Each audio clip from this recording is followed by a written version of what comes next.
If a landlord in Seattle files eviction today against a tenant who didn't pay rent, it won't be until 2025 until they're able to have their case heard. I'm Tony, and this is Real Estate Investing and Landlord News.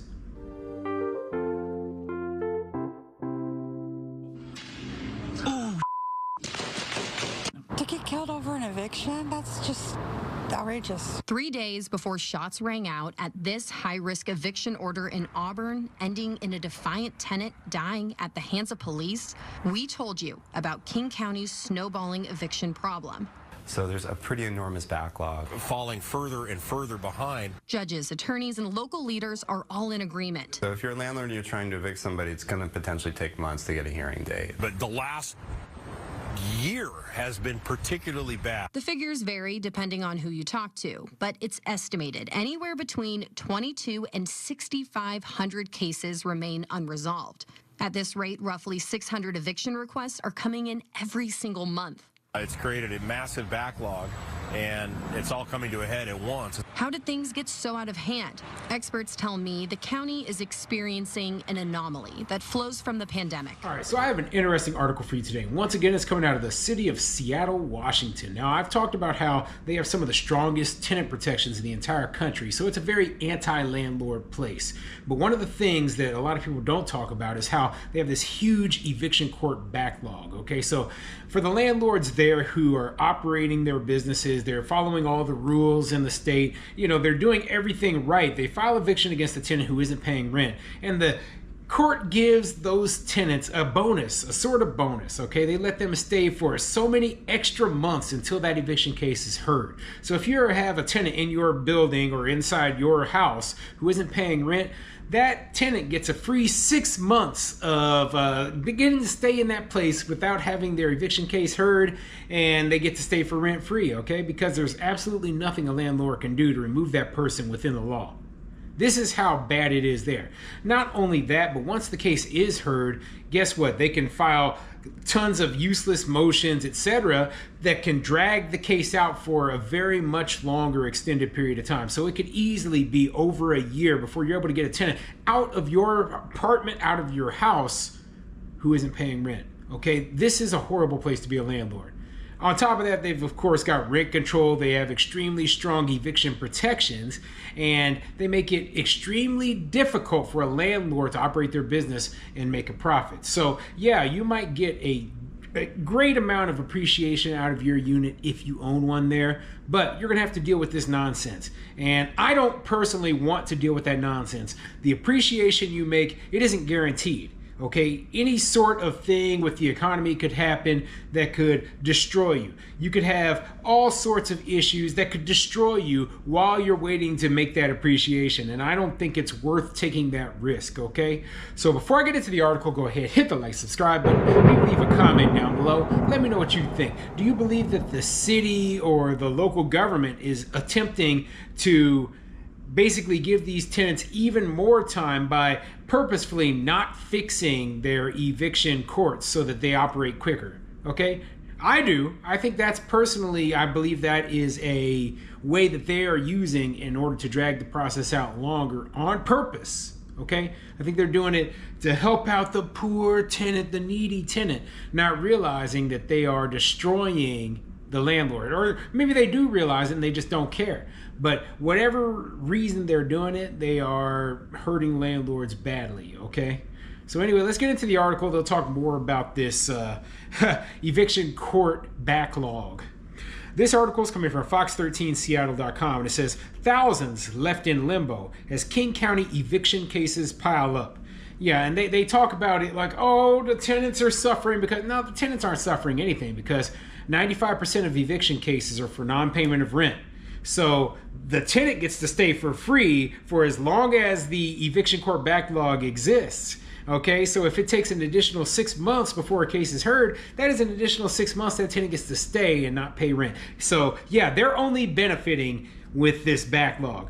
The only people who are really put in limbo are the landlords, as they continue to have to pay their bills and make repairs to units that they're not getting paid for. So yeah, let's read what the article says. King County is grappling with a significant backlog of eviction cases, leaving thousands of landlords and tenants without resolution for months. Judges, attorneys, and local leaders all acknowledge the problem but disagree on the solution.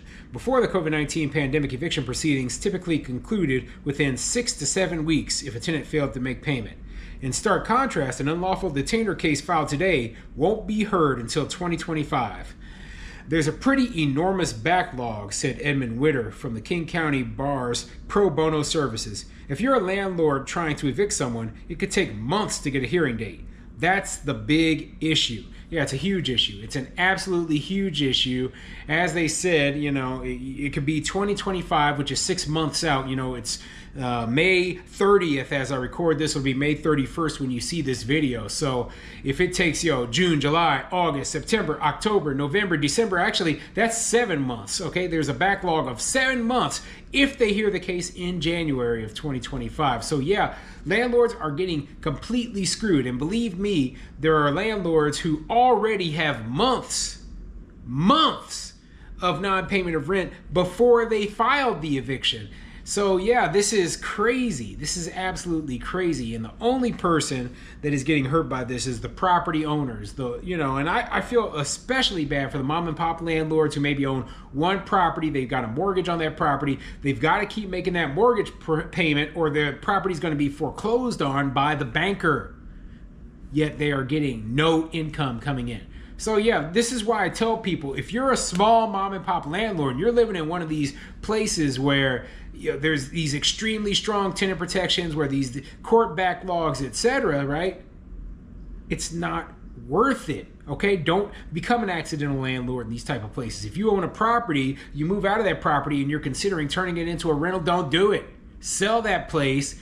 Take the money. If you want to own a rental, go buy a rental and be very, specific with what the qualities you're looking for in the area you invest. Okay, that is what I do.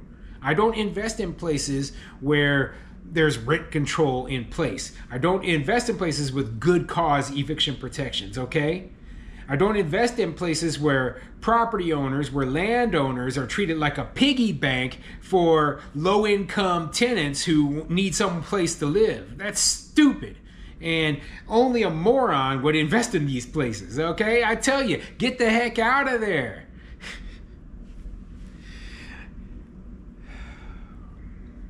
The last year has been particularly bad, and the statistics bear that out, King County Councilman Reagan Dunn said.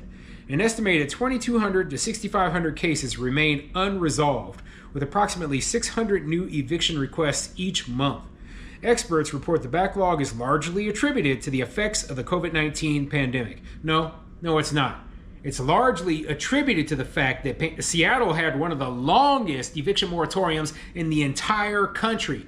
That put a huge backlog of eviction cases that needed to be filed on the back burner, okay? So while landlords sat around for 3+ years waiting to be able to evict tenants who weren't paying rent, the backlog just grew and grew and grew, and now it's going to be darn near impossible for them to catch up. They created the problem, okay? The city council, the mayor, the people who put these laws into place, this eviction moratorium nonsense into place, are the ones who created it, okay?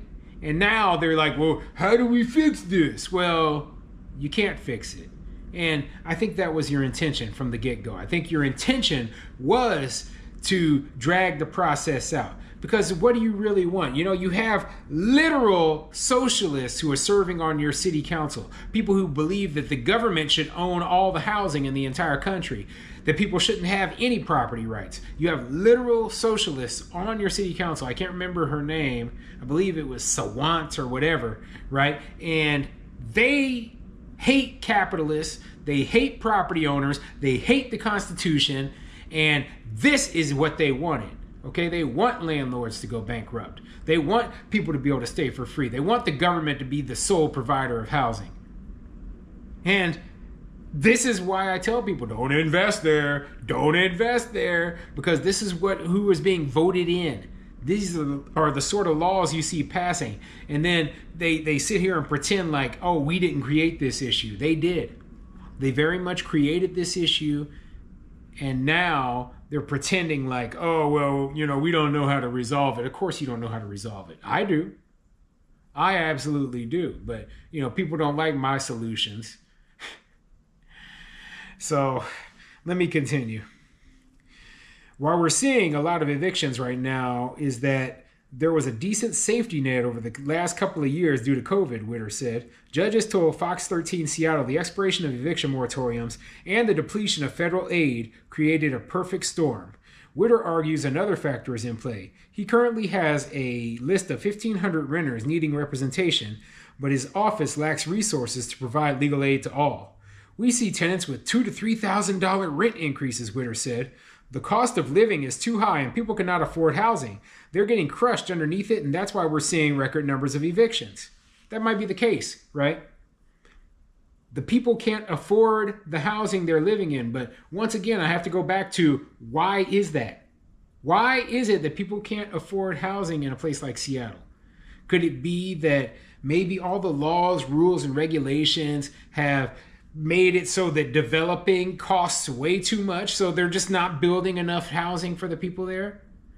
Could it be that landlords are literally driven out of business and the people who would have been landlords before, who would have been renting their homes before, had decided, no, I'm not going to do that? So we get into the truth of the matter when we look at what exactly would help solve an affordable housing crisis, okay? We need either increased supply or decreased demand. And by passing these eviction moratoriums, by passing all these rent control laws, by passing these strong eviction protections, by passing all these anti-landlord laws, right, it did neither thing. It neither created more housing nor decreased the demand for housing. In fact, what it did was it made it so that there's less housing available and the demand stayed the same. So actually the demand for less housing, even if it was equal to the demand when it was more supply available, well, guess what? That means the demand has actually increased for the amount of housing that is available. So demand has gone up, supply has gone down. So prices are going to skyrocket. That is the result. That is always going to be the result. You're never going to be able to manipulate the markets through government intervention. This is complete nonsense. They need to get this backlog taken care of. It's not going to happen. So, the best thing to do is not worry about it, okay? Let them sink. Let places like Seattle or California or New York sink into the ground. But take your money elsewhere. Take your money, be a landlord somewhere else, okay? You don't have to move somewhere else if you love Seattle that much and you want to stay there, but don't be a landlord there.